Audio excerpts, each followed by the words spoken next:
Olá galera, aqui é a Rádio Brasil FM com novidades nem tanto assim históricas. O nosso tema hoje será o governo de Jânio Quadros, um governo curto, né, que vai de janeiro até agosto de 1961, mas não menos emocionante, porque afinal de contas muita coisa aconteceu nesse breve governo de Jânio Quadros. A primeira foto, a primeira gravura que vocês vão ver e estão vendo aí foi um dilema, digamos assim, que muita gente percebeu, né, entendeu, interpretou no governo de Jânio Quadros, mas não colocaria como um dilema dele, não. Ele tinha uma política externa, como a gente vai ver depois, voltada para esse independentismo, então ele foi acusado de se aproximar dos Estados Unidos e da União Soviética ao mesmo tempo. Mas isso aí vai ser um bate-papo posterior. Ok? Então vamos a essa trajetória de Jânio Quadros. Jânio Quadros, que viria a suceder Juscelino Kubitschek, vem com uma plataforma de governo bastante interessante, né? Qual é a plataforma dele? Combate à corrupção, ou seja, tudo e nada ao mesmo tempo. Mas vamos retroceder um pouco, né? Então devemos lembrar que o governo Juscelino termina sob a suspeita de muita corrupção, né? Uma sombra muito pesada sobre o governo. Então Jânio Quadros, como digamos, uma liderança política outsider, né, porque ele não viria nem da aliança PSD-PTB, nem da UDN, ele veio pelo Partido Democrata Cristão, concorreria às eleições presidenciais contra a chapa formada pelo Henrique Teixeira Lott e João Goulart. Né? Então essa é a oposição, o grupo que se oporia a Jânio Quadros na corrida eleitoral. O Jânio Quadros, como eu já havia colocado, ele tinha um lema que até virou uma marchinha carnavalesca, que é o Varre, Varre, Vassourinha. Né? Não vou cantar aqui agora porque eu sou extremamente desafinado, ainda bem que eu sou professor de história e não cantor. Mas vamos lá. Essa proposta, né, o Jânio Quadros, ele teve uma carreira política meteórica. Ele foi de vereador de São Paulo a presidente da República no intervalo de 13 anos. Isso assustaria muita gente, mas de qualquer maneira ele soube constituir, construir, pavimentar um caminho para a presidência da República, né, com um apoio, no caso da sua candidatura a presidente, como a UDN não conseguiu formalizar um candidato próprio, então decidiu apoiar aquele que se oporia, né, faria uma oposição à coligação sempre vencedora PSD-PTB. E aí, nesse caso, Jânio foi eleito presidente da República, né, pelo Partido Democrata Cristão, sua base de governo era São Paulo, né, teve um apelo muito forte, como eu falei, nessa questão do combate à corrupção, eu até coloco, vocês podem ver aí, não possuía um plano de governo definido, e não tinha mesmo, né? Isso é um perigo, porque quando um candidato a presidente da República vem com uma proposta vazia, tudo pode acontecer. Né? Então, isso independe se o candidato é de direita ou de esquerda. O problema é a proposta vazia. E aí, vamos lá, vamos continuando aqui. O que acontece? Muita gente considera que o governo de João Goulart, de Jânio Quadros, pode ser enquadrado na categoria de governos populistas. Populismo com Jânio Quadros, não sei, acho que é meio complicado a aplicação desse conceito nessa época, né? Porque é um período amplo da história que vai desde do segundo governo Vargas, em 51, até a deposição de João Goulart em 64, como o governo, né, de Jânio, como também o de Juscelino, também acho que entendo que não dá para usar essa categoria populista, né, populismo.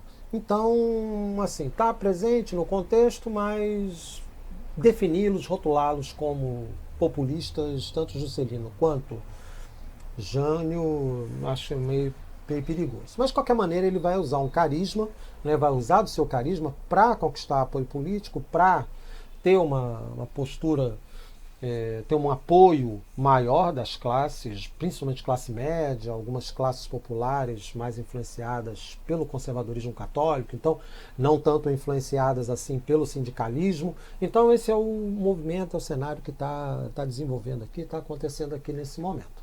Né? Mas algumas coisas o Jânio Quadros colocaria em prática.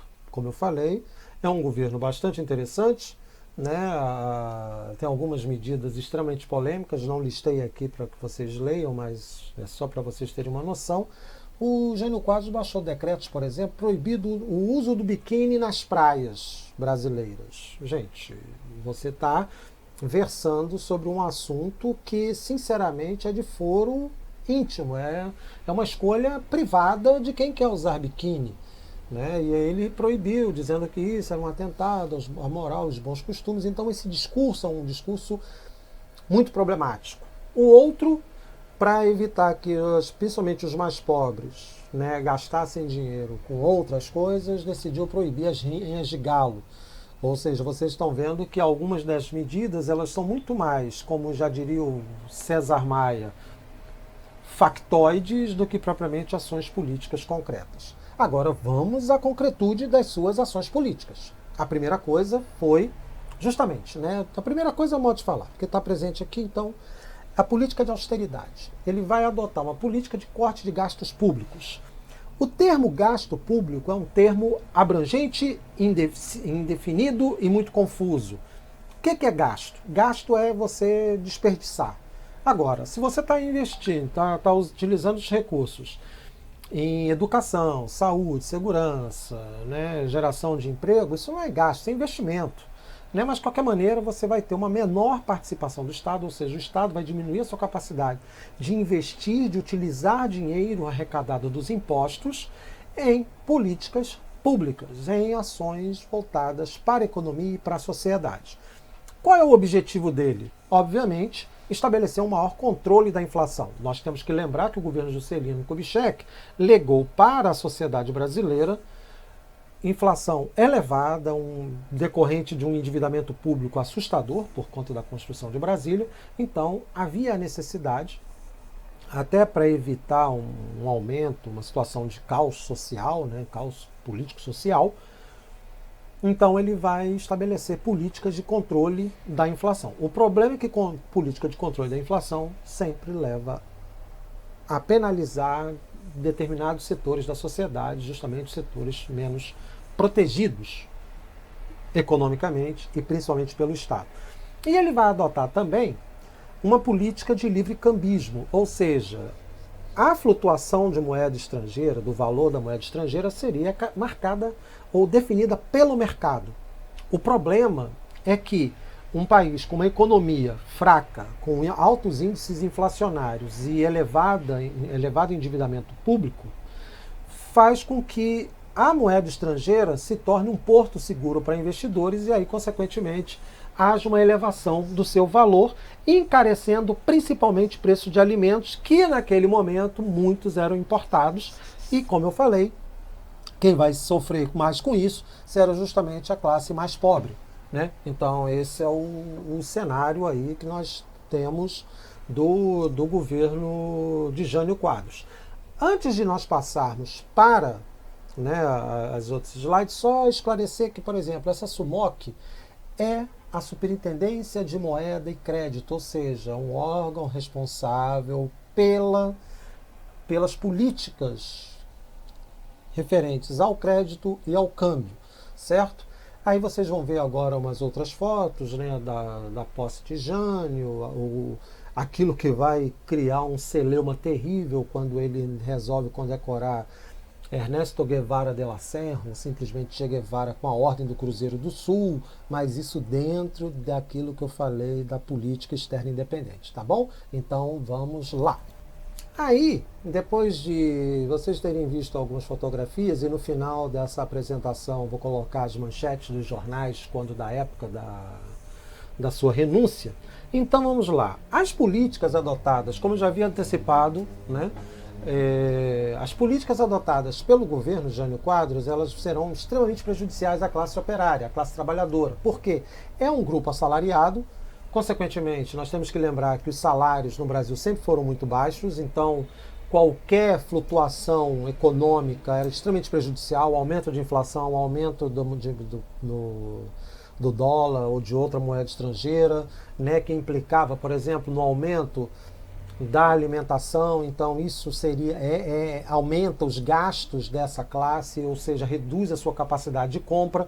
Então todas essas ações elas são caracterizadas ou elas caracterizam ações que prejudicam a classe operária, a classe trabalhadora no geral. Né? É claro que isso vai levar a uma agitação política, o Jânio Quadros não ficará imune a isso, e o problema é que, como já vou antecipar um pouco, ele também enfrentará problemas internos. Ou seja, os setores conservadores começam a olhar com muita desconfiança. Volta lá atrás, naquela fotografia que abre a nossa conversa, para vocês perceberem como é que isso anda. Agora, retomando aquela fotografia dele com Che Guevara. Política externa independente, né? Então, uma política de não alinhamento automático com os Estados Unidos.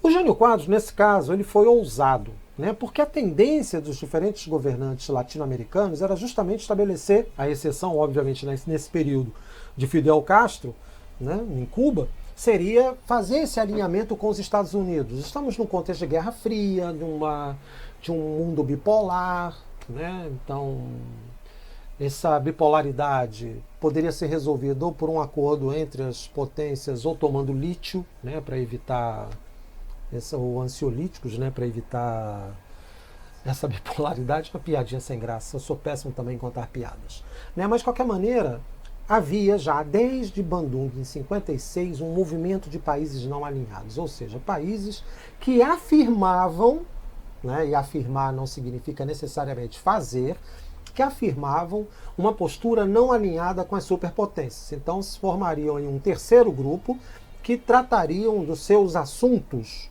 né, sem, digamos, a interferência dessas superpotências.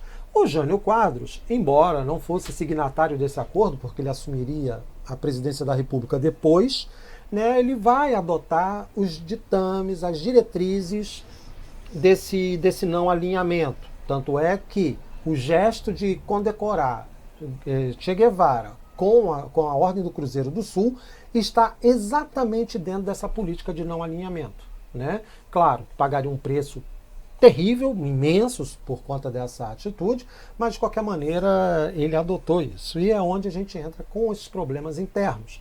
Por quê? Porque muitos dos setores conservadores que o apoiaram na eleição decidiram, então, abrir uma frente, né, contra o Jânio Quadros. O Jânio Quadros começa a se tornar uma persona não grata dentro do cenário político brasileiro. E ele vai ter enfrentamentos seríssimos com o Congresso, né? Tanto é que a manobra que ele tenta, que culmina com a sua renúncia, né, ou a sua renúncia faz parte dessa manobra, é uma ação justamente para diminuir o poder, a capacidade desses setores, né, que agora passaram a fazer oposição a ele. Então, assim, o que o Jânio Quadros vai tentar? Jânio Quadros, aí sim aparece a questão populista, né, muito mais carismática. Então, o que vai acontecer? Ele acredita, ele pensa, né, que para resolver o problema de instabilidade política que o Brasil passava naquele momento, era fazendo o quê? Renunciando à presidência da República. E ele calculou o seguinte, ele fez o seguinte cálculo político, tá? Não deu certo, mas ele fez o seguinte cálculo. Renuncio, ao renunciar eu consigo apoio da população por conta das medidas que ele vinha adotando, certo? Mesmo medidas que prejudicavam essa população. Então, por exemplo, era aquela coisa, né? O controle da inflação, ela causa sofrimento num primeiro momento, mas no segundo momento traria bonança, né? Nós sabemos que as coisas não vão bem assim, né? Então, o que vai acontecer? Ele acreditou, ele pensou, imaginou, né? Como eu já disse, fez esse cálculo, que renunciando, ele capitalizaria esse apoio popular, então as pessoas iriam às ruas exigindo um retorno de Jânio Quadros à presidência, certo? O Congresso teria que reconduzi-lo ao cargo e mais. Aí é onde entra o cálculo dele. Esses indivíduos, esses parlamentares, concederiam ao Jânio Quadros, talvez a partir de uma emenda constitucional, maiores poderes políticos, ou seja, você transferiria para o executivo muitos dos poderes, muitas das responsabilidades que naquele momento cabiam ao Congresso Nacional. Acontece que não houve nenhuma mobilização das classes populares e muito menos dos setores que teoricamente poderiam dar-lhe apoio, né? E o resultado foi que a renúncia foi consumada.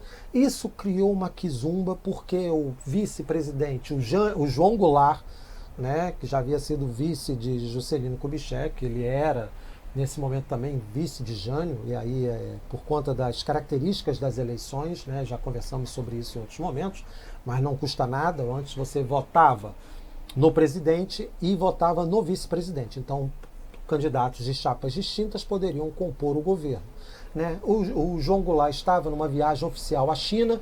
Isso foi visto pelos setores conservadores da sociedade brasileira como um processo de comunistização ou de esquerdização da sociedade. E aí, né, a gente vai ver isso principalmente quando formos discutir o governo de João Goulart.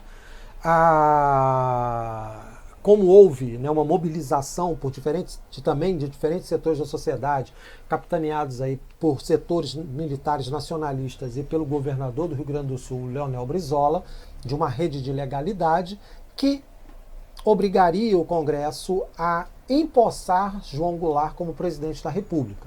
Só que diante dessa situação, né, pela impossibilidade de impedir a posse de João Goulart, então o Congresso fez passar uma emenda constitucional estabelecendo ou introduzindo o parlamentarismo no Brasil, mas isso aí é uma outra conversa. Espero que vocês tenham gostado. Aqui é a Rádio Brasil FM, trazendo novidades nem tanto históricas. Ok, gente? Um grande beijo e até a próxima.